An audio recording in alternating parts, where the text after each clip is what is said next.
This is Darth Darkett of the Galaxy of Bureaus podcast, and you're listening to the Escape Podcast. This show was recorded in front of a live studio audience. Crack open a beer and take it away, boys. One is a Grand Arena specialist from the UK. The other is a territory battle tactician from the US. Together, there are no signs of intelligent life on board. But with both having decades of hosting experience under their belt, the one thing we are sure of is you will be entertained. This is the Escape Podcast, a weekly look into the mobile game Star Wars: Galaxy of Heroes. Live from the Nerdy Network studios of Yavin 4, here are your hosts, Neil Andrew Eyre and Paul Anthony. Coming up on this week's edition of the Escape Podcast. A full week of 3v3 is in the books with new mechanics. Yes, the Datacron era. Is it as bad as we thought? We will relate our personal experiences. And pass along some of those from our listeners as well. CG has been awfully chatting on their forums the past week or so. Oh, yes. We'll go through all of the comments and see if there's anything to, speculate on. Speculation. Great. It must have been a very slow week. It has, but Neil, our guest is amazing. Very true. Our guest is appearing for the first time ever on the Escape Pod cast. We are excited to announce that this week we will be talking to one of our favorite #1 German SWOGGIES content creators. Staying up just for us and our listeners, Renard the Fox will join us. That is going to be an amazing interview, Neil, and I don't want anybody to miss it. The last week of the SWOGGIES airs tonight, including some of the most coveted awards. Yes, the biggest brain, the biggest story, most anticipated, and the best weekly show are announced. Lots of big names and tough competition out there. And Patreon's choice, of course, on the bridge. All this and breaking news as and if it happens. Right here on the Escape Pod Cast.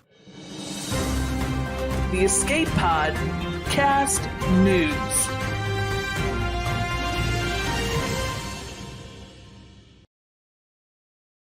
Hello there, ladies and gentlemen, and welcome to another episode of the Escape Pod Cast. I'm your host, Nev, and as always, I'm joined by my partner, hetero life partner, Paul Anthony. Paul, how's your week been? It's been a crazy week, but I'm glad that it's Friday. I'm glad that, we're able to get the show going. For those of you watching live, yes, we're late. For those of you listening on replay, short show today. You'll probably already see that when you go 1 minute 30 seconds. What the hell? Nav, you sound happier. You're not monotone going through the motions this week, thank God. I'm just chilled out. All right. Well, I'm glad about that. I'm just chilled out. As always, we're joined by our AI inspired by Bones88 on Twitch. Bob, how are you? I'm doing well, guys. Thank you. Sorry to everyone I left Droid Hub on last night. It's been going all night, and it kind of ruined things, but we're here, and I'm glad to be here with my friends. Definitely. It's always good to do this show with my friends. So, where do you want to start? Darth Malgus is finally able to be on. I thought we would use that to segue into our incoming transmission. Okay, we'll definitely push that then. Here's Darth Malgus. We're pushing it over. Let's. How was your first week of 3v3 using the Datacron system? I just had some mismatches, I think. First week was a 2-1. I won my first round, and then it was like, wow, okay. I wasn't expecting that. And then I just came up against people with more GLs than me. And because they've got more in the kitchen sink, they're able to out-efficiency me. So I lost my second round by not that many, but it's low double digits. It's like around about 20 banners. We both got a full clear. I scored an 1820 something. They scored an 1840 something. And then against my last round opponent, exactly the same deal. 6 GLs. They only put like 2 on defense. I'm like, oh God, you know, they had that much offensive capabilities that they were able to outefficiency me again. So the Datacrons still aren't affecting the lower echelons of Division 3. They're not. I'm looking at my opponents, what my opponents have in their roster regarding the Datacrons. And basically, when you open up SWGOH.GG and you look at your GAC bracket, part of the stats involve telling you how many nom-noms you've got, how many Datacrons you've got, and how many your opponent has. And in each week since the Datacrons have been released, I've had more than any of my other opponents, which is weird because I'm not trying. I'm not like busting, you know, if I naturally have the currency for it, I buy one, I take it to level 3, I kind of stop there, unless I get a bunch of free material, in which case I take 1 to 6. But that's it. I'm not, and so I haven't really suffered at the hands of someone with like a level 9 Datacron. It's only happened to me once, and that was with a Lord Vader with a level 9, and I couldn't get past it. The worst I've faced is the occasional level 6, but mostly level 3s. And when I'm putting a level 3 on mine, a lot of the time it seems to cancel it out. I will say that I stand corrected regarding my opinion that Datacrons will supersede nom-noms. Because in certain cases, it doesn't matter. Especially the Omicron is better than the Datacron. You see, here's the important thing, and it completely went over me. Nom-noms will apply speed stats.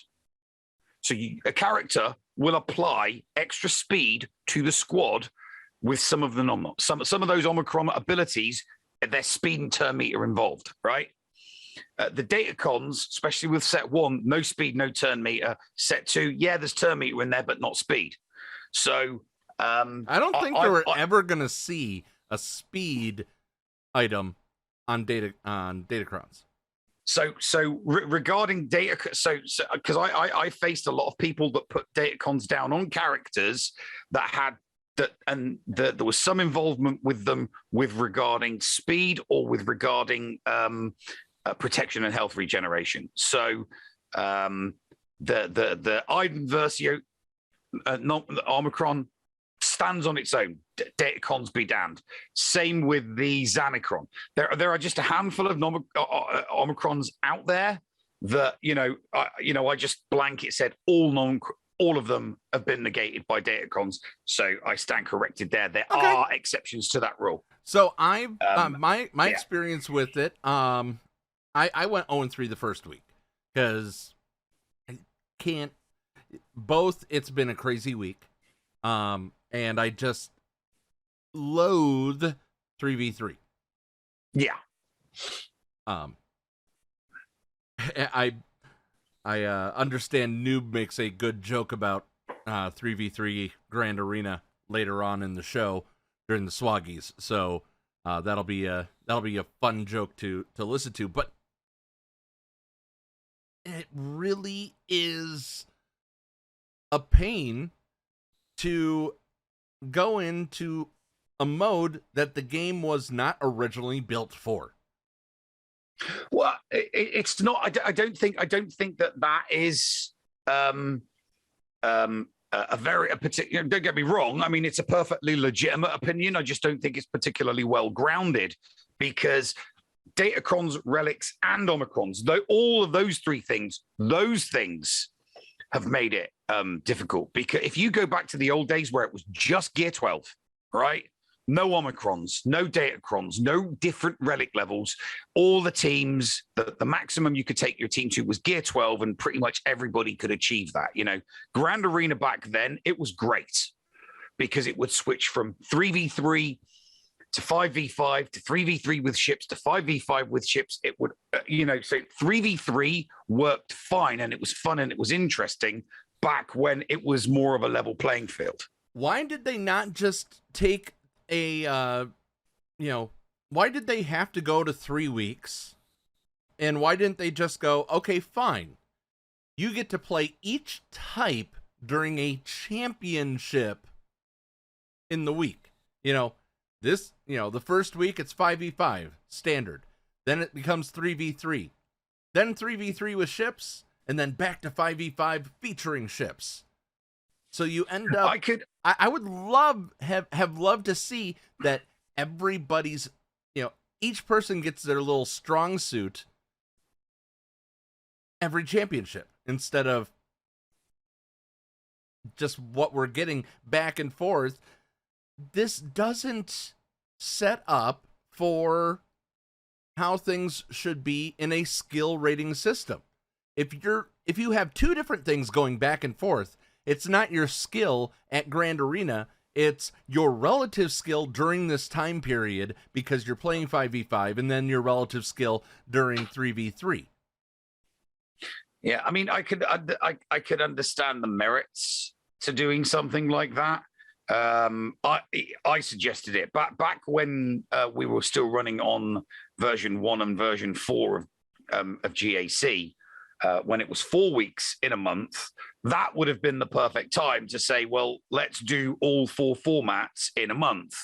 We go 3v3, 5v5, 3v3 ships, and 5v5 with ships, one of each. And you could use that as a testament to adding to the challenge. But I don't think something like that nowadays would be sufficiently good enough to bring back people that have left, or intrigue new people to really want to do it, because like you said, that it's the they've introduced the rating system, but the level playing field is becoming more and more unlevel. So first it was just relics, then it was Omicrons, and now it's Datacrons. And on each of those additions, it's created slight imbalances, not a total imbalance that the whole thing just fails and crashes and burns, but every now and then they introduce something that creates those slightly different even putting crystals as the rewards in GAC created a minor imbalance because it changed the way people play, didn't it? If you have lost somebody due to these GAC changes, you're not getting them back now. There is nothing that you can do. There's nothing, in my opinion, that CG can do to get anybody back playing the game if they left if they left since GAC changes. Yeah, no, not since 3. Yeah, they're not going to get anybody back because from 3.1 they could do a 3. Yeah, no, I mean, I love. Don't get me wrong. I mean, I love GAC. I just don't see what CG could do to make it more, to bring people back. There's only one thing. There is only one thing that I think would bring people back to Star Wars Galaxy of Heroes, but it wouldn't bring people back to Star Wars Galaxy of Heroes. I think that, because they wouldn't make any money from it. There'd be no fiscal, return on it. And that would be GAC that is a level playing field. And what I mean by that is everyone has every single character at the same, and everyone's got the exact same mods, just like the speed GAC that we did. That's the only way to create a level playing field. And then get a true skill rating system and not a wall rating system. Exactly, because everybody's got exactly the same. But the problem with making a change as huge as that, or bringing something like a game mode like that into Star Wars Galaxy of Heroes, it's not something that's easy to monetize because you can't put anything to the squad. There's no buying crystals for upgrades and stuff like that. You know what I mean? Exactly. Bob, tell us your experience, and then let us know if we missed anything, because we're gonna go to our first break early here, of course. My experience has been horrible. I've lost every match but one, and that was a DMP by a 5 GL opponent. I completely agree with Nev. It was so much fun back in the day. It was my favorite. I liked it better than 5v5. But like he said, all these different things that are setting you apart from everyone else is just making it not fun. But yeah, I like the idea of like a real-time arena RTA type of thing, speed gap kind of thing. And I think they could do it pretty easily. You could, do like a 20-minute, 15-minute. You wouldn't have to do the join phase. You could just challenge your friend. You'd have preset defenses already because it's in the game. So you could go right into like an hour attack phase. And I think that would bring people in, and that would kind of invigorate people again too, because you could challenge your friends. Content creators could challenge each other on streams, and I think it's actually a really good idea. But yeah, that's all I have to really say about it. All right, did we flub anywhere during the first segment? Nope, I think you guys killed it. All right, we'll be right back after these messages right here on the Escape Podcast.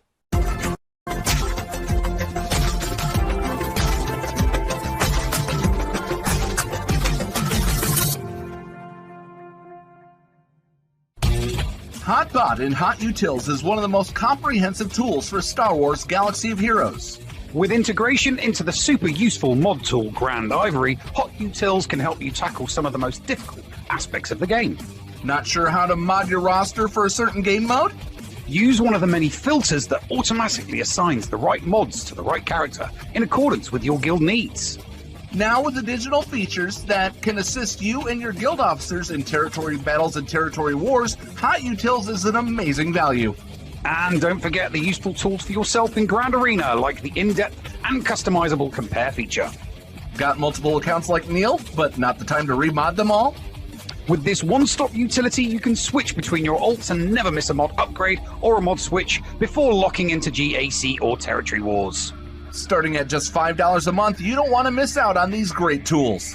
HotUtils is the new official remodding service for the Escape Pod cast. Visit HotUtils.com to learn more. That's HotUtils.com. And go ahead and spice up your Galaxy of Heroes experience. Podawans, be sure to support the shows brought to you on the Escape Podcast Twitch and YouTube channel by becoming a Patreon.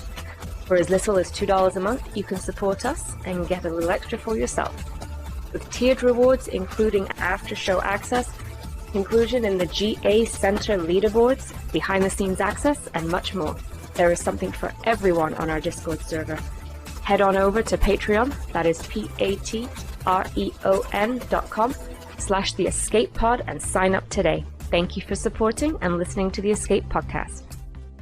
Ladies and gentlemen, welcome into the Patreon leaderboard, brought to you by the Patreons of the Escape Podcast. Are you not a streamer and would like to be on the boards just like on GA Center, where you see how your favorite streamers did right here on the Escape Podcast Twitch channel?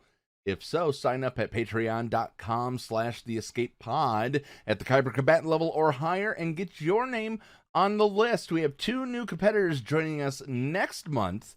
Would love to see you join as well. So, looking forward to that. Let's get to these numbers right now. First off, D goes 1-2 with only 461 banners. 4 wins, 0 losses, 3 holds. That's all we'll say about D. Dr. Jojo goes 0-3. Says it finally happened.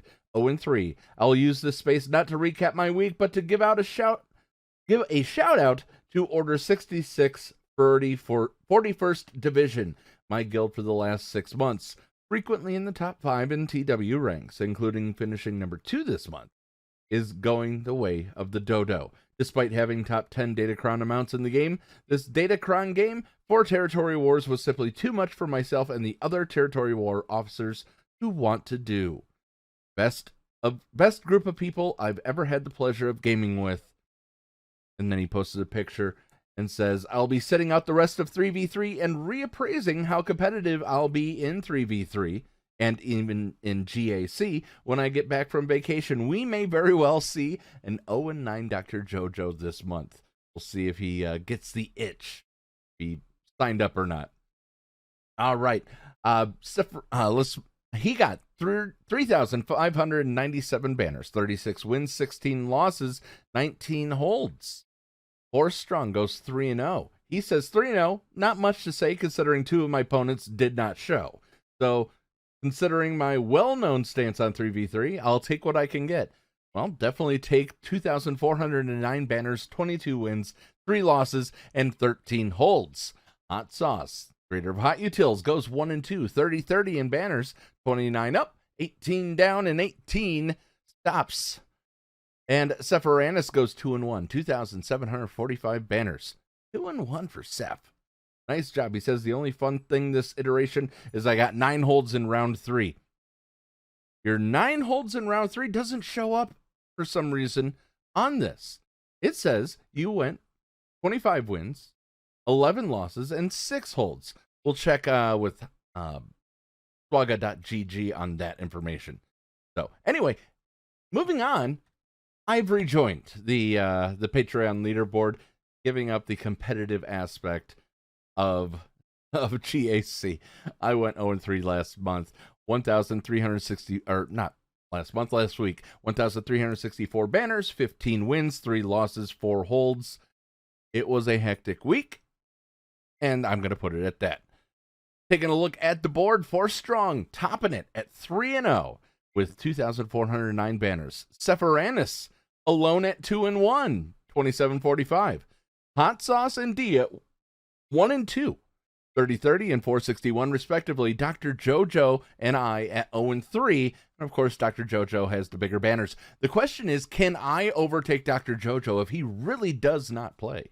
We'll have to find out. We'd love to see. As we said, we got 2 new competitors coming up next season of GAC, and we're going to be tracking them and looking forward to them. I will introduce them in the last week of this season.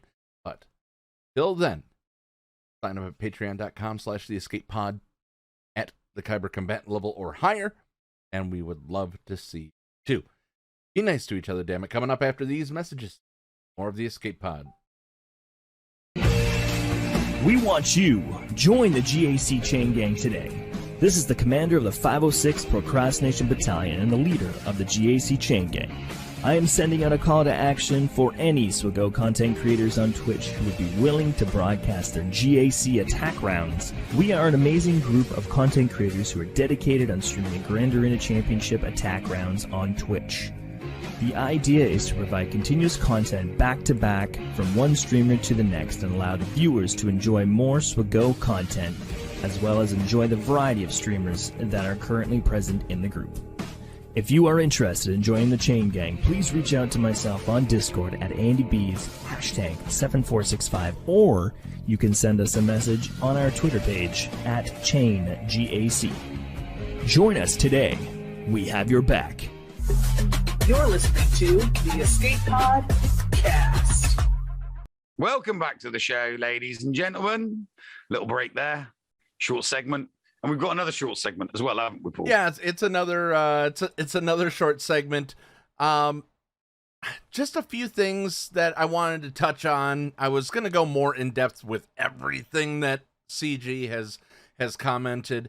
If you go on the SWGOH events Discord server, they have a information category, and fourth down from the top is CG comments. Anytime a CG employee says something on the forums, it's captured and posted there. Thank you, SigSig, for that. One of the things that they were starting to talk about, there was a comment on something on a thread called, "Do you think CG will announce new GLs soon?" And okay, that's when they said, "Oh, I put a lot of, I was wearing this shirt I was wearing a certain shirt on a stream that showed who the next GL was, but I didn't bring any attention to it." So, we've seen them do this sort of thing before, right, Neil? Yeah. So One of the things that stood out to me was Tuscan Meathead saying, you should have just posted a shirt with a ton of characters to mess with us at least. His response to that was, dang, if I had enough Java, I could have possibly come up with that. But alas, I am a cup of Joe short of brain capacity working at full function. Haha. Him using the word cup just makes me think we are going to have to relic Coruscant Underworld Police for Jabba. It wouldn't be a big surprise. No, I mean they are Hut Cartel. We have had no. But oh, no, what I mean no, they're not. Mob Enforcer is.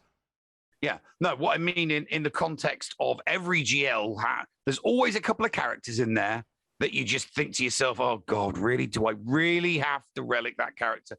You know, some that jump to mind would be, you know, maybe a couple of the bounty hunters, a couple of the bounty hunters for Executor, definitely Clone Sergeant. You know, Clone Sergeant. I bet that was a tough pill for some people to swallow. Rose Tico. Rose Tico. After her Omicron, though, don't sleep on her. I was about to say Mace Windu, because Mace Windu you had to take to Relic 3, and that was before the before the updates. Exactly the same with Ayala Sakura. Then you've got the ones for the the Resistance. So every GL. There's always a couple of absolute stinkers in there, you know. There are some great ones in there. I mean, I am very grateful that I had to Relic 8 my Boba Fett, because my Boba Fett at Relic 8 is freaking awesome. So, you know, there are some good things. There's a positive and a negative when it comes to the farming requirements for a GL, and just expect 2 or 3 or maybe even 4 stinkers. And the problem with stinkers now, as opposed to previously, was, you know, those stinkers only were required at low relic levels. You know, a Relic 3 Lando, you know, a Relic 3 Princess Leia. You know, you didn't have to take them to 7, 8, or 9. Now for GLs, you know, they're gonna those not so good characters that really don't get used. The requirements are going to be to take them to 6 or to 7 or to 8, which is a lot more painful than taking some awful character to Relic 3 for the sake. Because I mean, who uses? I mean, look at the JKL requirements, you know, and the JML requirements. Some of those requirements, they were more the asinine ones. The most asinine ones, I'm going to say right now, were Lord Vader's. Yeah. All the Bad Batch characters? Seriously? Yeah. What did they have to do with Lord Vader? Yes, but a Relic Bad Batch team is useful. It has its use. It has a lot of uses. I'm glad that it has uses, but they didn't make sense to the character. They were just ha ha ha, spend your money, go F yourself. Yeah, and there is there is going to be that element to the Jabba GL as well. You know, the nonsense from a canonical point of view. It's like when Houndstooth was needed for an event, and you're like, but the Houndstooth wasn't there. It's it's part of the requirement for the ship. So you know, we kind of live with those and we move on with them. You know, look at the outrider for Jabba. Yeah. Yeah. I mean, look at the Grand Inquisitor event. The Grand Inquisitor event was just a series of 2 matches where you would have your Inquisitors fight him and then some random Jedi. I'm so glad I'm done with that. I am so glad that I am past that. Yeah. So here's hoping for some interesting cinematics, you know, like but I still to this day my favorite, I mean, a lot of people say the gas one, a lot of people say the CLS one, but to me it was the JKL event. I enjoyed the cinematics and the different, you know, yes, it was in a lot of cases there are a couple of rounds where you're just going through the motions and you just need to go through the motions, and then there was a couple that were taxing, you know, like the like round 4, you know, the Boba Fett round, which everybody hated on the JKL event. But once you got past it, it was an easy coast all the way in, and you got your JKL, and you were so happy. So, you know, here's hoping for that. But everybody needs to be prepared for the pain that comes with a GL. There's going to be some great characters in there. I mean, forcing a person to take Han Solo to a higher relic, I don't think many people are going to argue with that. You know, so there's, you know, that's one silver lining. There will be lots of other silver linings in the requirements. Just get ready for a couple of stinkers that you got to take to a high relic level. And a couple of those stinkers could be characters that have absolutely nothing to do with Jabba the Hutt whatsoever. But, you know, do your silver linings first. You'll get more enjoyment out of them. All right. So there was one thing. We did get news that they are going to be doing their Extra Life charity stream event. We're going to have to cover this short because of time. But they're doing the charity stream. Crumb's helping out with that. We've invited Crumb on to talk about Extra Life and UC Davis and all that stuff. But there was a post that somebody said, please tell me that Capital Games at least will match the donations made. The response slightly concerned me, because this game has made at least $100 billion. I thought it was just a billion. But nonetheless, there will be no donation matching at this event, as this event is being run by individuals from the Capital Games team. Fine. If Capital Games can't do it, Electronic Arts, your employees, or a subsidiary employee, is raising funds for a good cause. The Escape Podcast challenges you, Electronic Arts, to match what they make. I've said it. I wanted to make sure I said that. Thoughts? That's fine. Yeah, I'm down with that. So, all right, Bob. Anything else that we messed up on in these 2 short segments? You were wrong about one thing. Okay. You said Rose Tico was good after her Omicron. Okay, I hate you. Shut up. I'm putting you back. I'm putting you back on sleep mode. Put it back on sleep nose. Hit snooze. Hit snooze. Sorry that we only had a short segment this time around, but there's definitely more to come. Especially for Bob, guys. You're gonna love the future of season 7 of the Escape Podcast. Just saying. So, with that being said, coming up, I am excited that this is finally happening, Neil. When you told me, oh, he's willing to come on, I'm like, no, seriously. All the way live from Germany, Renard the Fox, Germany's #1 SWOGGIES streamer, will be joining us. This is like the Arnold of Germany. Just saying. We'll be right back after these messages right here on the Escape Podcast.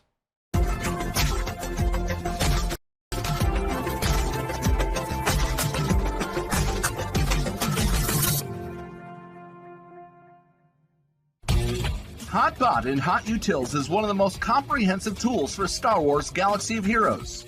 With integration into the super useful mod tool Grand Ivory, HotUtils can help you tackle some of the most difficult aspects of the game. Not sure how to mod your roster for a certain game mode? Use one of the many filters that automatically assigns the right mods to the right character in accordance with your guild needs. Now with the digital features that can assist you and your guild officers in territory battles and territory wars, HotUtils is an amazing value. And don't forget the useful tools for yourself in Grand Arena, like the in-depth and customizable compare feature. Got multiple accounts like Neil, but not the time to remod them all? With this one-stop utility, you can switch between your alts and never miss a mod upgrade or a mod switch before locking into GAC or territory wars. Starting at just $5 a month, you don't want to miss out on these great tools. HotUtils is the new official remodding service for the Escape Pod cast. Visit HotUtils.com to learn more. That's HotUtils.com. And go ahead and spice up your Galaxy of Heroes experience. Podawans, be sure to support the shows brought to you on the Escape Podcast Twitch and YouTube channel by becoming a Patreon. For as little as $2 a month, you can support us and get a little extra for yourself. With tiered rewards including access to Shitty Bill's Arena tracking bot, after-show access, inclusion in the GA Center leaderboards, behind-the-scenes access, and much more. There is something for everyone on our Discord server. Head on over to Patreon, that is patreon.com/The Escape Pod, and sign up today. Thank you for supporting and listening to the Escape Podcast. Back to school. The Escape Pod, cast for kids. It's really cool. Hello there, Podawans, and welcome back to another episode of Storytime with Uncle Thad. And what an episode I have for you today. I have been wishing and hoping and thinking and praying for today. I have been planning and dreaming each night about today's Storytime character, and it is my grandest pleasure to talk about His Excellency, Sir Jabba the Hutt, Tuor of Nal Hutta, Eminence of Tatooine, gangster, crime lord, pod racer, aficionado, lover, and to a lesser degree, rapper. And since we won't have the great galactic legend Jabba the Hutt's kid available to us anytime soon, we can look at his past in Star Wars and see what made this Hutt such a legend. Sir Jabba was a male Hutt from Nal Hutta who operated one of the galaxy's largest crime families. Knighted back in the day when British knighthoods actually stood for something, Jabba was one of the galaxy's most successful entrepreneurs. He was a member of the Grand Hutt Council, an influential leader on the Hutt clan, and a prominent business person in the Outer Rim. During the Galactic Civil War, Jabba's influence over the Outer Rim hyperlanes caused both the Galactic Republic and the Confederacy of Independent Systems to try to curry favor with the Hutt Lord. During his time working in the Outer Rim, Jabba worked mostly in shipping, although he had a large presence in real estate development. Now, some people say that Jabba was a pirate or a smuggler, or he dealt in those things, but really, as a shipper, Jabba's organizations were all on the up and up. He was responsible for transport of various pharmaceutical products, some bonded people, and other repossessed cargoes. It was his power over the hyperspace lanes that made a package from Jabba the Hutt's company so reliable. He was like the Amazon of Star Wars, probably with better working conditions though. His land holdings included racetracks for both pod racers and fathiers, as well as casinos, bars, and dens of various repute. Jabba also held the deed to many restaurants, nightclubs, art galleries, and symphonic halls. I mean, you can call them clubs, you can call them dens of ill repute, but they were music halls. Most people don't know that as part of his growing empire, Jabba was also a music mogul. Big Juicy Jabba, as he was known in the entertainment circles, loved the arts, be it music, sculptures, or dancing. The crime lord would often host lavish parties where artists of all statuses could show off their work. These parties were sometimes small and intimate, and sometimes festivals that lasted many days.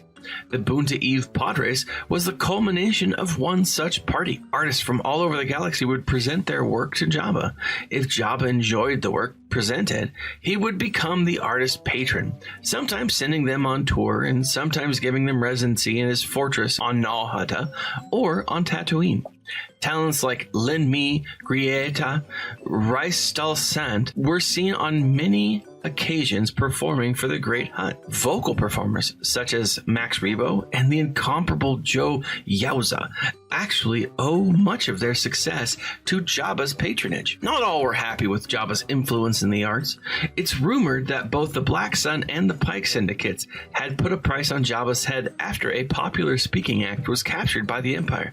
Rumor states that Princess Leia Organa of Alderaan was on tour with some Alderanian art when one of Jabba's less reputable roadies, Han Solo, tried to smuggle the goods. The rumor gets a little long-winded and a bit confusing. They all ultimately lead to the destruction of Alderaan, which the Pike and Black Sun were not happy with. Unfortunately for Jabba, and maybe even the galaxy at large, Big Juicy was never able to launch a music career of his own. Known to collaborate with some of the galaxy's best, Juicy's sick beats and savage rhymes never made it to a wider galaxy. Ironically, Jabba was celebrating the wrap of his first album when Boba Fett was finally able to deliver Han Solo and Frozen Carbonite. Jabba was choked to death by none other than Leia Organa at his own release party. Survived by Bid Fortuna, aka B. Diddy or Biddy, Jabba's memory and influence lives on throughout the galaxy. Well, that's it for me, folks. Stay tuned next week for more story time with Uncle Thad on the Escape Podcast for Kids.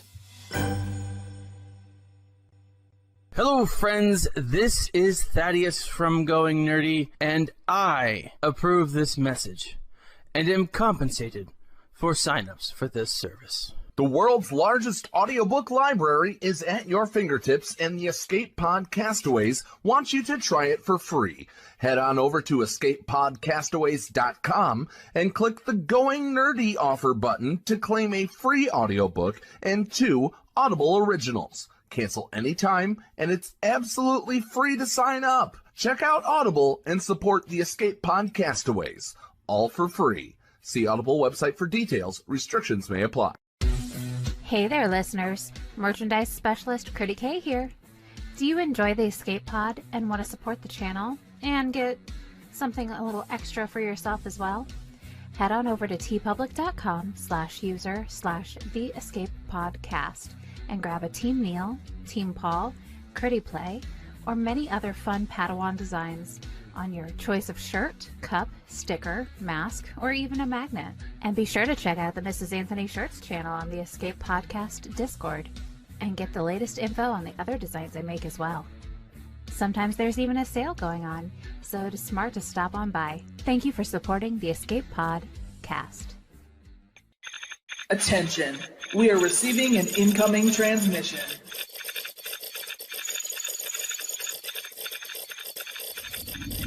Attention.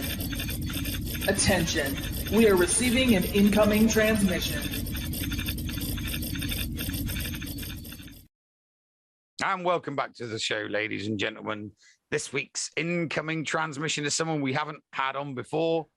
I'm just going to say a quick hello. Wie geht's? Paul, introduce our guest. I am so excited about this. One of the nicest guys of SWOGGA ever. They're from Germany. It is 3:30 in the morning. They stayed up for us. Proof of an international community. Exactly. But enough good cannot be said about Renard the Fox. We'll get into that, I'm sure, during the interview. Ladies and gentlemen, as I said, Renard the Fox. Renard, how are you? Hello, and thanks for having me. I'm fine so far. Yeah, I just had a coffee, so I'm fit. So everything's good so far. So, for those who don't know who you are, let's tell them about your accounts. How many accounts do you run? What's your main account GP? And are you free to play? Well, meanwhile, I have 3 accounts. So I started with one, with my regular small one, let's say small one, 6.5 million. And I got gifted an 8.5 back in time. It's now almost 9 million account. It's the one which runs on GA Center, which got hacked, which I stole back in the meantime. We might have to talk about that. Yeah, definitely. And the third account, I got sponsored by a good friend from SWGOH server. So my buddy, hello there, who is mod on that server.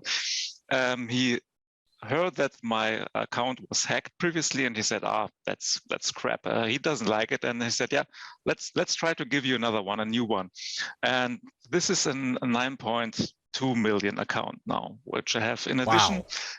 So I had to drop a little bit this small account because it's a little bit too much. 2 was just about right, but 3 is a little bit too much. So you've dropped your original account. Well, did not drop it. It's just a little bit behind. So it's still doing dailies, getting stuff to gear up Bad Batch currently, but focusing mainly on the other 2 ones. Also, I dropped Conquest on my main account because I was on vacation and my wife would have killed me if I would have been up till 3 or 4 a.m. in the morning to do Conquest. So I have to switch a little bit around, and I had to get the red box on the hacked account, previously hacked account, because I could manage to get the gold box after I stole it back, but it was a little bit difficult. I had to buy the $10 Conquest Pass. They always remind me of the Fifth Element Conquest Pass, multi-pass. And yeah, it was fun. I managed it after 6 days to red grade it. And the new gifted account was luckily done with a gold crate, so that was quite easy. So I am free to play mainly. So I'm not a whale, I'm rather a goldfish than a whale. So still not free to play, as Neil says. Still not free to play though. Still not free to play. Okay, in that case, not free to play, not entirely free to play. But not guppy, not even plankton, goldfish. Yeah, I think goldfish is okay. Okay.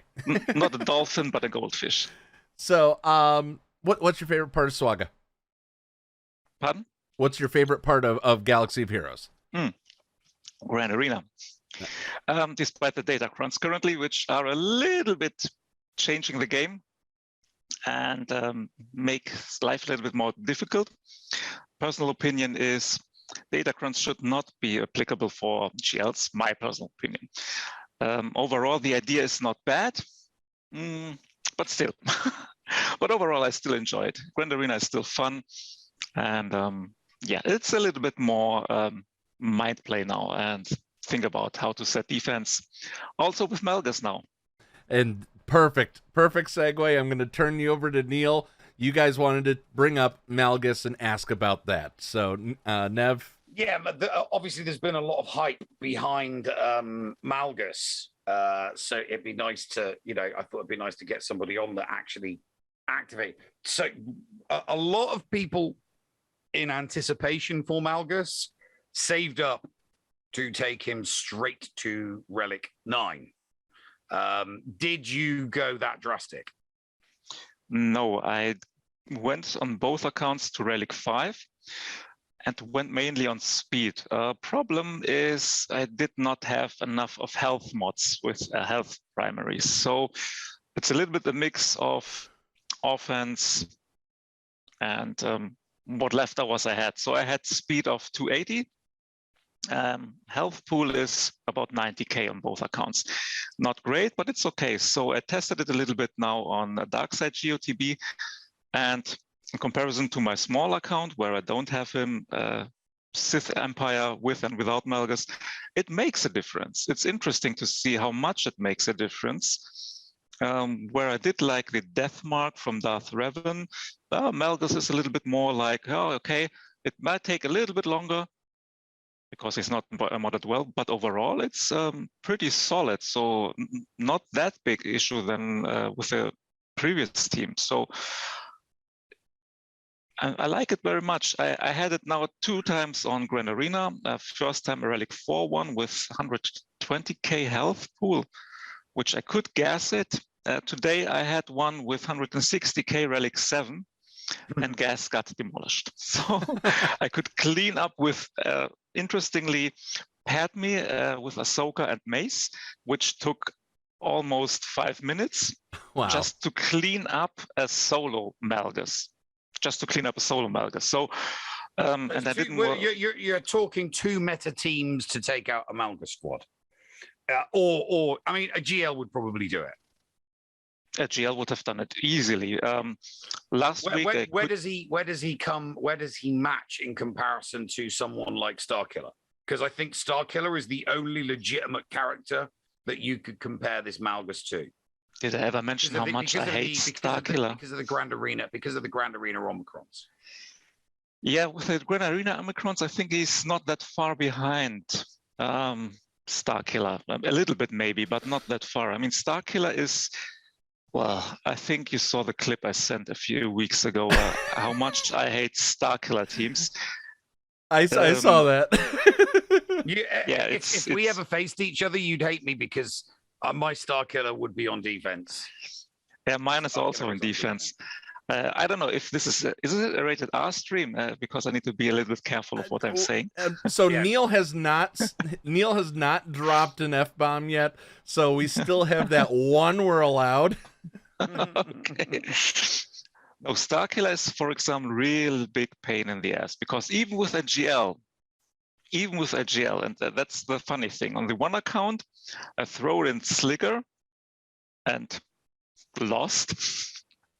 On the other one, I used Lord Vader and barely managed to win against Starkiller.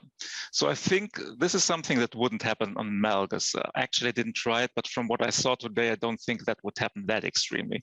Although he had only the lead ability Omicron, so I don't know how it will behave if he has the other 2 ones. And I think in 5v5, it will probably even more difficult to take him out.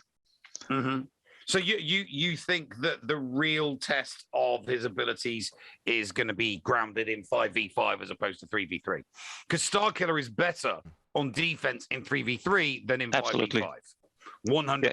It's easier to beat Palpatine, Mara, and Starkiller with the Jedi and the light side unaligned Force user. Much easier to beat with one off meta counter. Fully agree. As opposed to I think that's going to be the swing. I think that Malgus beatable in 3v3, Starkiller not so much, and then it's going to swing, and Malgus is going to be worth the same value that Starkiller is in 3v3. Malgus is going to have that value in 5v5 because he's got more people to feed from. Have you been testing him in Squad Arena? Obviously, you just said that he was useful in territory battles. What about have you done any field testing in Squad Arena? I was about to, but actually I watched Arnold and he did mainly all the stuff I would have done, and he went to Relic 9 straight. So that was for me an indicator that Malgus is really pretty good. Well, mainly in Grand Arena because of the Omicrons. I think 5v5 is the thing where he will be really, really good due to the speed advantage. He will gain plus 90 speed if you have also Talon in it. And depending on if you're going to take Malak in or not, because there were some discussions about swapping out Malak and using Malak maybe for C to drop some other counters. I don't know if C will be or remain the defensive team or will be in offense. So in that case, I think you can fully use Malgus on defense because that's really difficult. Where do you think Malgus is going to be in the pecking order regarding the Imperial Trooper counter? Because I literally just finished relicking my Imperial Trooper team to counter Darth Revan's in 5v5 GAC, and I'm now wondering if that was a complete and utter waste of time if I face a Darth Revan team that's got Malgus in it. Is Malgus an Imperial Trooper counter stopper? Because that is a very, very cheap. I mean, Imperial Troopers is an incredibly cheap counter for a Darth Revan on defense. It just is. Meanwhile, yes. Is Malgus going to stop that? Yes. On 5v5s, yes. Because even there, Arnold tested it with Watt in, and it was interesting because usually if you use Watt, you get you get straight away kicking the Imperial Troopers off, but it did shut down the team. So it was quite interesting to see because Imperial Troopers are pretty good they will still be pretty good, but not against Malgus. So I think JKR, max health reduction and stuff like that, some combination like that is probably the way to go. So it's gonna go back to the JKR count. It's gonna go back to the Jedi Knight Revan counter. You think? From what I've saw lately, it's something everybody is using it currently and trying to test it. I saw it mainly for cleanups because even there the first tries went wrong. But overall, I think JKR will come back to meta. All right. What about so there you go, guys. Some real Malgus talk from a real Malgus owner. But we have people on the show because we want to make sure everybody knows the awesome people that are in this community. You have been nothing but supportive. I don't know that you've ever harmed a fly. You have been so supportive of every single other streamer out there. And honestly, personally, from me, I want to say thank you. But one of the things that I want to do is get people to know you and what you do on your channel. You do GAC on Twitch, but your bread and butter, where did you get your start in content creation? Oh, well, going 2 years back in time, I was doing just some minor YouTube videos on Grand Arena, and there was a guy called Nav who said, hey, keep up the good work. And did contact me after that first message 3 months later again, and then I got into GA Center. And by time, step by step, I started also to do some counter videos. I did also a gas guide after the first gas update. I did a few months ago the gas guide for P4, so an update where he stands up quicker after the nerf. So there were also some counter YouTube videos online. I do, if I can, live GOTBs and mainly Grand Arena. So I try to do a lot of for Galaxy of Heroes. SWTOR I'm doing, and I was hoping for the Knights of the Old Republic remake, which got unfortunately delayed a little bit further. So yeah, mainly Star Wars. Wow. It's been great to see all the stuff that that you do. You know, if somebody jumps in now and starts watching your stuff, what are they going to you know, explain what they're going to see? Well,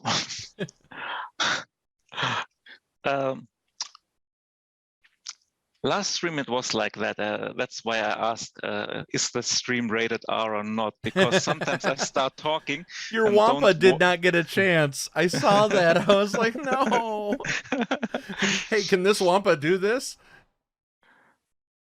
Wampa? Yeah, that went a little bit south. So where is my Wampa? No, also I have to watch out a little bit my wording, because there was a nice sentence where Army Hutchings said, wait, which stream did I just walked in? Well, it was funny because it was a counter with Cat, and I can't recall which team it was, and they were hitting always on Cat, and I wanted Cat to take the turn to make the insta kill, and something went wrong on the start of the match, and I said, "Stay off my Cat, asshole!" And Hutchings said, wait, what stream did I just went in? And it was, I said, yeah. Hutch is always great. Wait, and the last word, there is a comma in between, but you can hear it without the comma, and then it sounds a little bit weird. So there are a lot of funny, unwanted sentences which can come up. But of course, also a lot of explanations to stuff, game related. a lot of new players from Galaxy of Heroes actually watching the stream and raising a lot of questions, where to start at, what to farm. So roster checking and try to help out as much as possible. Most of them do not play Grand Arena yet, so asking which game mode is that, because they're not level 85. So it's quite funny, because I can remember myself when I wanted to play Grand Arena and I couldn't because I was level 77 or something like that. And yeah, that's nice to see that still a lot of people do join the game, actually. All right, Neil, what other questions you got for our esteemed German friend here? What do you expect to do with this Division 1 account? How well do you expect to do? What are your expectations? Ooh, well, with my original account, I got the championship 3 times, but business is a little bit difficult with the big account, and Datacrons did mix it up quite a lot. So regular counters are not that regular anymore. And in terms of how concentrated I am and not doing too much silly stuff, I can be close to top or I can drop straight down. So I'm not quite sure where we'll end up yet. You're going to do fine. Well, I mean, let's see. Are you, because you were, I mean, you weren't doing too badly in the previous season, season 6. You weren't doing too bad. In fact, you were doing quite well. You were in the top 4 of the table, but then the account went missing, and you lost an entire 3 weeks. And then when you got it back, you just weren't able to, match that. Do you expect yourself to be able to achieve that similar type of form, but with a higher level account? Well, I'll try. I think I'm not in a bad spot currently, but I think it's a lot of Datacron related currently. Yeah. So I did, let's say, farm Datacrons, well, to level 3 mainly, just to have a few more, which I could put on defense and be a little bit more painful for the opponent. I like usually to go pretty much offense to full clear, but I have to be careful and maybe adapt strategies a little bit further more on defense, and maybe not go for a full clear, but for a northern or southern territory. Depends on the opponent. I mean, I'm checking since this week again the profiles. So the last weeks where I was on vacation, I was just hitting, playing, not checking what it is, and it went quite well actually. Surprisingly, despite the last week on the 3rd match where I played extremely well against GLs and scrapped my matches on the small teams because I didn't watch properly, and that went south. But overall, I think it can go good, but also there is a factor like RNG, which I had previously today, Executor Mirror, both R9s. Who goes first? My mini contract first. I got my mini contract first, and the other one destroyed my executor. So you never know what will happen RNG-wise on fleets. And yeah, as we're also getting a new fleet, let's see what will happen with this one. So it will stay interesting. I'll try to do my best. I can't tell right now where I'm going to end up. It's really difficult to say. Okay. All right. So we're sadly, I wish we weren't, but we're sadly getting to the end of the segment here. So how do people find you? Well, I do announce it on Twitter.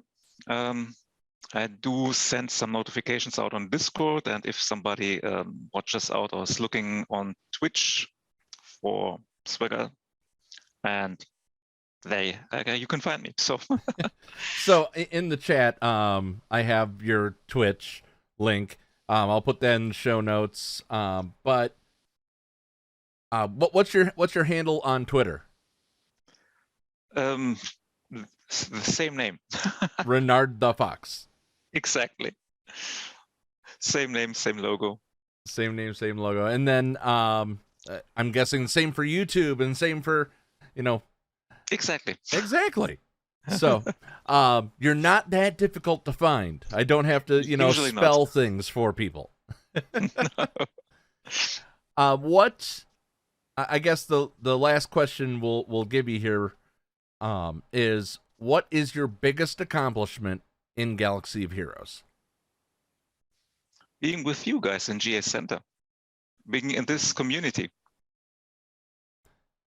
He's sucking up, guys, but I love it. Well, ladies and gentlemen, make sure that you check out Renard the Fox. I'm not kidding when I say the most kind, decent human being that I know in Galaxy of Heroes. You can't go redeem wrong. some channel points. Get him to roast you in German. Yes, that is always fun as well. But ladies and gentlemen, you do not want to miss this. The finale of the SWOGGIES is coming up in this break. It is going to be amazing. It's going to be fun, and I hope you guys can be here for that. Thank you for watching. Renard, thank you for coming on. Thanks for having me. We'll be right back after these messages.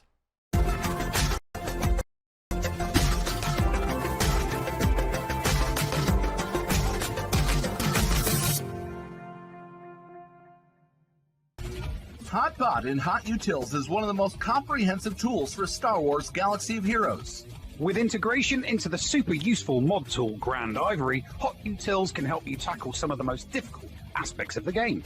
Not sure how to mod your roster for a certain game mode? Use one of the many filters that automatically assigns the right mods to the right character in accordance with your guild needs. Now with additional features that can assist you and your guild officers in territory battles and territory wars, HotUtils is an amazing value.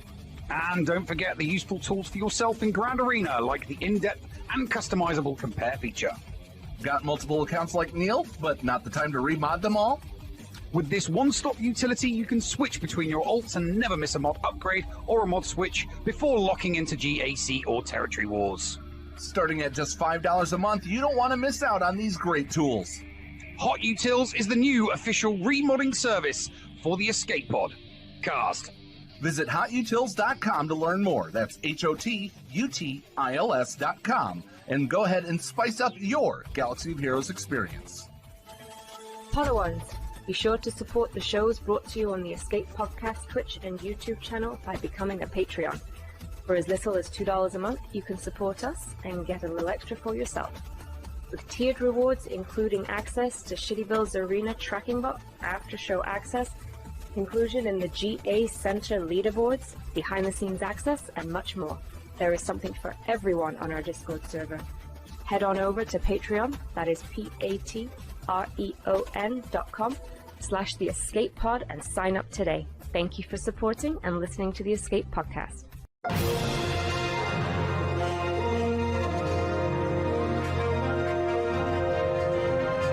Welcome into the final night of the SWOGGIES. So, last week we had to give out 2 of the 3 scheduled awards because the Houndstooth is so annoying that it took over the show. This week, ladies and gentlemen, we have the final 4 awards. The first award tonight is the biggest story of the past year in Star Wars Galaxy of Heroes. Personally, I think the biggest story is that we still don't have Hondo. But it is what it is. Presenting tonight's award for that biggest story is the biggest hunk in the galaxy. Ladies and gentlemen, Kylo Ren. Hey, so I'm here to present the award for the biggest news story of the year, which I know it happened like 3 years ago, but I still think that the, biggest story is that I kissed a girl, and I liked it. So yeah, me, Kylo Ren, I kissed a girl. But apparently I have to read these nominees. The nominees are The Leak, Omicrons, Datacrons, GAC changes, gear changes or lack thereof, or Speed GAC. And the winner is GAC changes. So, who's going to accept for GAC? Nobody? Okay. Well, I guess I'll accept for the award for kissing a girl. I did that. It was awesome.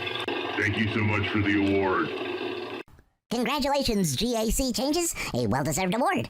Too bad you can't make everyone like you and you went back to your ex, 3v3. Next up, we are presenting the award for the biggest brain. This one was a very close race with a lot of wonderful nominees. Here to present the award for the biggest brain is the Sherlock Holmes of the Outer Rim, Thrawn. Hello. I am here this evening to present the award for he who is most like me, the master strategist, the biggest brain of Star Wars Galaxy of Heroes. And the nominees are Skeltrix, The Playbook, Zareth, Arnold T101, and Bit Dynasty. And the winner, as voted upon by you, is Zareth. Congratulations on the big brain, Zareth. Hello, thank you for this award. I'm a little bit confused. Is this another feature that Strikeforce has stolen from Galaxy of Heroes? I'm not quite sure, but thank you anyhow. I very much appreciate it. Guys, you were supposed to get Zareth, not Professor X. Zareth, he's been here the last 2 years. How did you mess this up? Congrats to you, Zareth, but Dickie, I think you mixed up the prominent people with the letter X again. Oh well. Next up we have... oh god, no. Not him. Ladies and gentlemen, the next award is for the most anticipated Star Wars project as seen by you, the SWOGGIES Faithful. And here to hopefully not waste our time speculating on things is a storytime master himself, Thaddeus, from Going Nerdy. Hello, friends. This is Thaddeus from Going Nerdy, and today I am presenting the award for most anticipated Star Wars content. Now, I don't know about you guys, but there's a lot of stuff coming out that we should be excited about, and very, very much so. But with that, let's take a look at our options. Number 1, Fallen Order 2, The Fallingest. Number 2, KOTOR Remake, which has been indefinitely suspended. Number 3, Andor, the series. Number 4, Bad Batch, Season 2, Omega Learns to Drive. Number 5, Mando Season 3, 2 Mandos and a baby. And the winner is, with a resounding 48%, Mando Season 3. Congratulations, Mando. Here to accept on behalf of The Mandalorian, Jon Favreau and Dave Filoni. Oh my god, Dave, can you believe we actually won a SWOGGIE award? This is so incredible. Yeah, John, I know we've won a lot of awards for this show, but really this one is special. I mean, I grew up watching the SWOGGIES. I can't believe we're actually here. I hear you, man. Like, what next? Where do we go from here? We've won a SWOGGIE. The only thing to do is to deliver on these expectations now, which are through the roof after winning this award, I'm sure. So, thank you very much to the fans. We appreciate it. Ah yes, Mando Season 3. I'm personally looking forward to the return of Dickie and the Noob, but sure, Space Babysitting Part 3 is just as wonderful. And finally, the award of the SWOGGIES. It is time for us to present the SWOGGIE for Best Weekly Show. Here to present this award is the man who put all of this together and still didn't think he had enough airtime, Dickie Darkside. Hey Noob, kinda sounds like Space Babysitting could be a name for our show too. Maybe a little bit too on the nose, but hey, thank you all for tuning in to this year's edition of the SWOGGIES. I honestly wasn't sure it was going to happen this year, but a lot of people reached out, including a few content creators, and I apologize I didn't include as many people this year as a bit of a stripped-down version, mainly due to lack of time, and I haven't been quite as involved in the game as I used to be, but I do quite enjoy the SWOGGIES, so thank you all for tuning in. I hope you enjoyed this new format. And I will put it all up if you want to watch it in one shot. So let's get to the award for the best weekly show. We have 5 nominees, and we have, starting off with our defending champion, the Gridsy Sessions. Then we have this show you're watching right now, the Escape Podcast. Then we have a double dip for Heinze with Rogue Actions. And then we have Zareth and Solo Base, the Gambit Crew. And last but not least, we have Galaxy of Heroes. And the winner, as chosen by you, is this show right here. The only bigger basketball fans I know than myself. Paul and the Nev, the Escape Podcast. Guys, I'm so excited that you guys won this year. It is very well deserved. Without your show, my channel wouldn't exist. This whole show wouldn't exist. So happy to see you guys win the vote this year. Amazing. Congratulations and thank you for everything you guys do. Yes, unfortunately, the Escape Podcast is not here to accept the award. They're doing something called a live show right now, but I will accept it on their behalf, and I'm sure they'll react when they come back from this break. Thanks for tuning in to this year's SWOGGIES, and we look forward to entertaining you even more in the future. On behalf of Dickie Darkside, I'm the noob. Until then, be nice to each other, damn it. You're listening to the Escape Pod Cast. And welcome in, ladies and gentlemen. Welcome back to the show. Neil, we did it. Yeah. Oh, man. So, my gosh, there's, thank you to everyone that voted. Thank you, especially, we want to recognize Heinze. We want to recognize the Gambit Crew. We want to recognize Cubs, Grid, Galaxy of Heroes. It was an honor to even be in the group, even though, I mean, we've been there every single time as a nominee, but this is our first win in the IIIRD SWOGGIES. But this was voted on by all the community. This was posted everywhere, and thank you to all of you that voted for us. Thank you to everybody that supported us along the way. Thank you to our mods. Thank you to our Patreons. Thank you to our subs. So many of everything to mention that, you know, I don't want them to start playing, you know, I'd start playing music on myself to usher myself off the stage here if I went into that.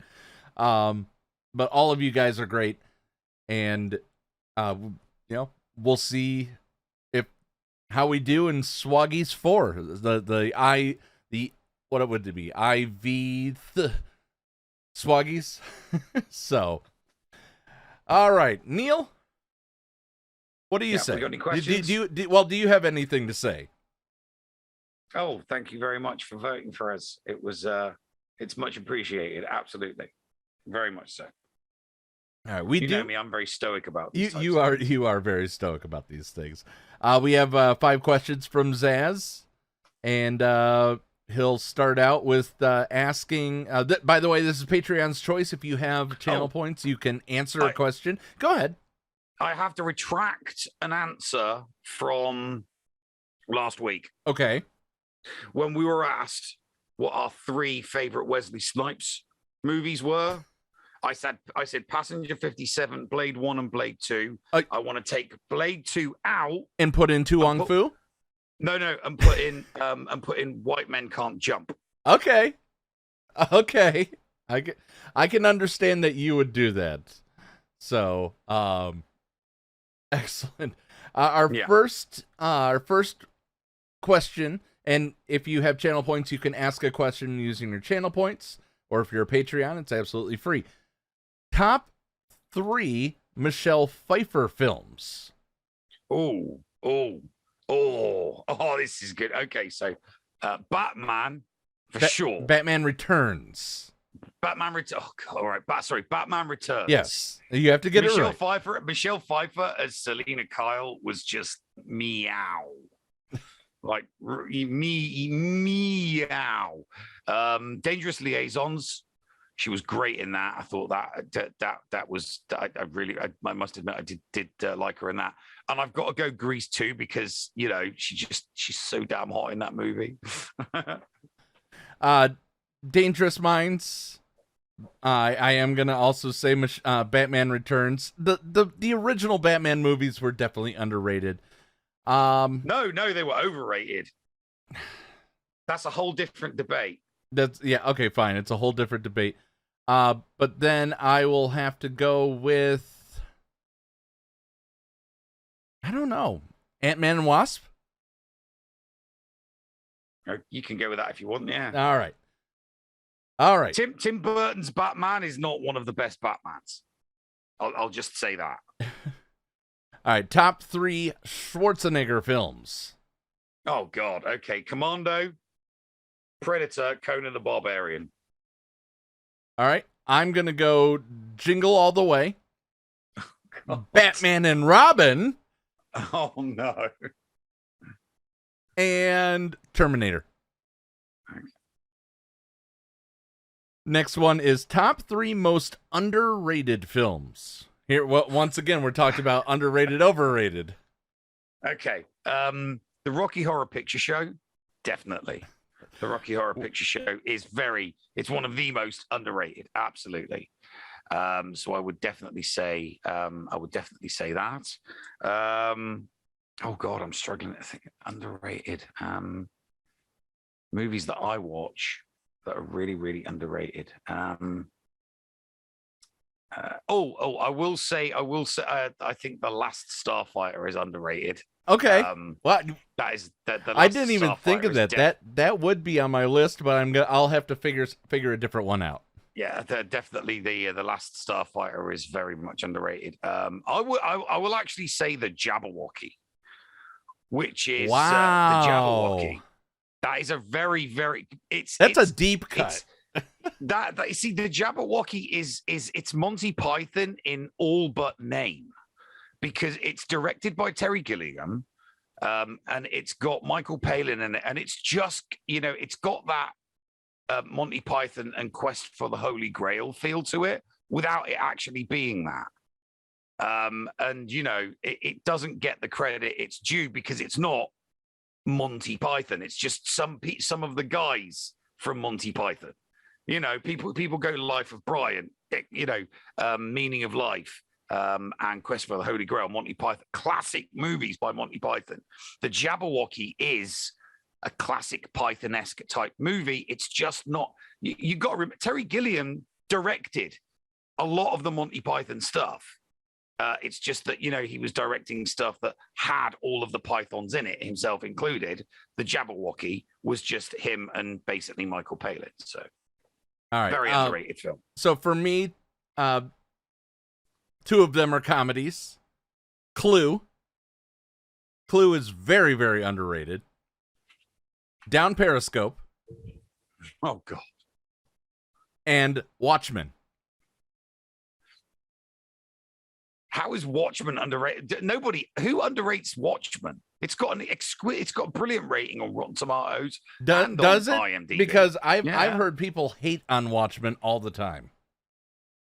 No. So I'm gonna have to check out I'm gonna have to Google Watchmen now while you read the next question. The next question is: name 3 actors or actresses who really made you believe they are the character they portray. It's going to sound funny, but Dwight from Globo Gym in Dodgeball. Mm-hmm. I was like, who plays Dwight from Globo Gym?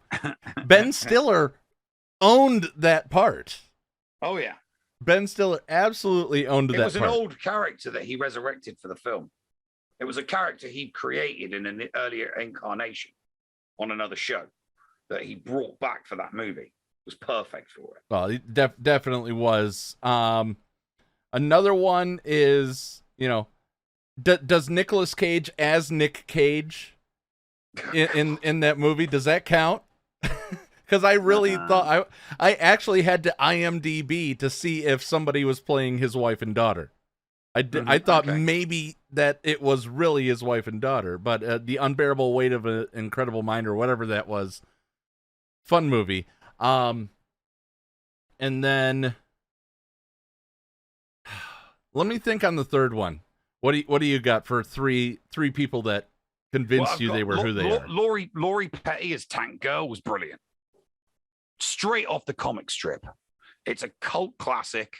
You know, it's one of those comic book. It's a comic book movie. She's a comic book character, and she was turned into into a movie. And they got Tank. You know, Laurie Petty, shaved head, the full shebang. She really she was brilliant at it. Very, very underrated actress. Very, very underrated actress. Great in that role. I would also say, oh God, what's the actor that played Batman? I've completely forgot his name. Not Eric. Christian Bale? Help me out. Huh? Christian Bale? Yeah, that's it. Christian Bale in American Psycho. Just, oh my God. So Christian Bale in American Psycho. And I would say Johnny Depp as Jack Sparrow. Okay, definitely can agree with that on the Johnny Depp one. For me though, I guess my third one, even though it has gone down as a Chris Farley classic, but Chris Farley in Black Sheep, he really, really commanded that role. Even though it's a comedy, people, dismiss comedy actors. Chris Farley really, really played the younger Callahan. So. Okay. All right. Next question is, name 3 books that make excellent audiobooks. This one's easy for me, and all 3 books are the New Thrawn trilogy. Okay. The New Thrawn trilogy is amazing. But also, I guess Jim Dale doing any of the Harry Potter books is also gets an absolute honorable mention. I'm gonna say, because I haven't listened. I don't listen to that many audiobooks. I do prefer to get a book and just read it. Lord of the Rings read by Andy Serkis. There you go. There's another one. And that one was done for charity, by the way. I did. I don't know who read them, but back when, oh my God, I'm so showing my age now. Back when I was a kid, right? Back like small kid, but we're talking like less than 7. We are talking like 6, 7, maybe 8. Okay. But probably close to 6 or 7. There used to be tons and tons of audiobooks for kids, and I actually got the Star Wars one. You would get a book, and with that book you would get a cassette, and the cassette would read you would be read, and you would just turn the pages in the book. So those ones, because apart from that, I do not listen to audiobooks. I read books, I listen to podcasts, I don't listen to audiobooks. All right. Ever. And our final question of the night is from Dickie Darkside. You can greenlight 1, Basketball 2, or a Keanu Reeves Revan movie. I still am not convinced for Keanu Reeves as Revan, and I love basketball, so Basketball 2. Yeah, no, I'd have to go Basketball 2. I don't trust the people that make Star Wars movies. To make something that I would enjoy. I trust Matt Stone and Trey Parker to make me laugh. The story and whatever they put in Basketball 2 could be complete and utter trash, right? But they will have me belly laughing throughout the entire duration of the movie, right? It is just, I mean, come on. Basketball is not a classic. Right? It's not a masterpiece. It's not even something that under normal circumstances would get like 6 or 7 out of 10 on IMDb. But what it is absolutely bloody hilarious from 1 minute until the end. Everything. There is something to laugh every 30 or every 60 seconds in basketball, even if it's pants. So Basketball 2 is guaranteed to make me laugh. Basketball 2. And I'm just gonna point out that a lot of people will go down that same road as far as the Keanu Reeves Revan movie because they fantasy book what they're going to go see for the first time before they even get in the theaters. And if it's not to their liking, if it's not exactly how they wanted The Undertaker to beat Brock Lesnar, they're going to be shocked and they're going to cry. That's just my opinion on it. They'll just do like what I did and stop watching WWE because The Undertaker should never, ever, ever, ever have lost at WrestleMania. I hope Vince McMahon enjoys his retirement. There you go. All right, Neil, what do you got coming up on the channel? Hopefully some streaming if I'm not too exhausted on an evening. The GA sensor we had to push out until the weekend. We didn't air it yesterday because Ranger had some Crumb duties as part of Crumb's crew for his charity stream. So understandably, we pushed it out. So we'll be doing that sometime over the weekend. I will be streaming my GAC on Sunday. I won't be. I'm not going to stream round 2. I'm just going to do it because I haven't got the time. I need to be in bed because I've got an early start tomorrow. But yeah, no, I'll definitely stream Sunday. And even if I don't stream it, definitely come and play Runes of Magic. You want to take advantage of the last couple of days of 200% XP. Basically 300%. It's triple. It's triple XP. 200%. 200% extra. Okay, gotcha. Yeah, it's 200% extra, so it's triple XP. So get in there and get your I've got my primary up to level 56. I am this close to 57. So that I can yeah. So get in there, get in and do that, everyone. And I'll try and stream whenever I can. All right. On Vault 37, maybe some Diablo, maybe some Rift Tracks Jackbox, and who knows? Maybe I'll even throw some Hot Wheels Forza Horizon 5 on there. Should be a fun weekend somehow, some way. And through the week, you know, if I find time, we'll put something on. But check out Vault 37 Studios on Twitch for all the variety streaming that I do.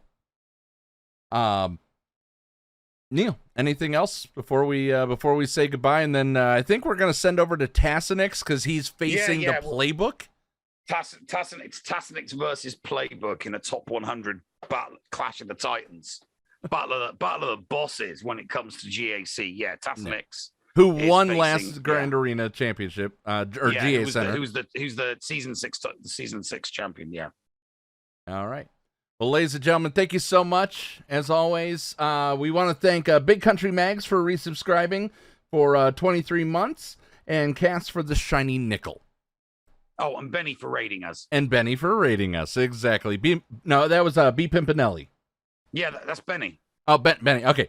All right. Well, guys, thank you so much. We'll see you guys next week.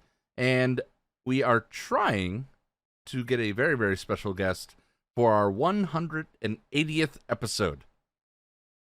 It's going to be fun. Right here on the Escape Pod Cast. Be nice to each other, damn it. Good night. What's going on? Where the hell are we? Paris? Thank you for pressing the self-destruct button. Attention! This is Colonel Sanders in forward command. Abandon ship! Abandon ship! All personnel proceed to escape pods. Close down the circuits. Evacuate the city. Self-destruct mechanism has been activated. Abandon ship! Where is it? It's gonna be here. Out of order! Even in the future, nothing works. This ship will self-destruct in exactly 10 seconds. Counting down. 10, 9, 8, 6. 6! What happened to 7? Just kidding. 3, 2, 1. Have a nice day. Thank you.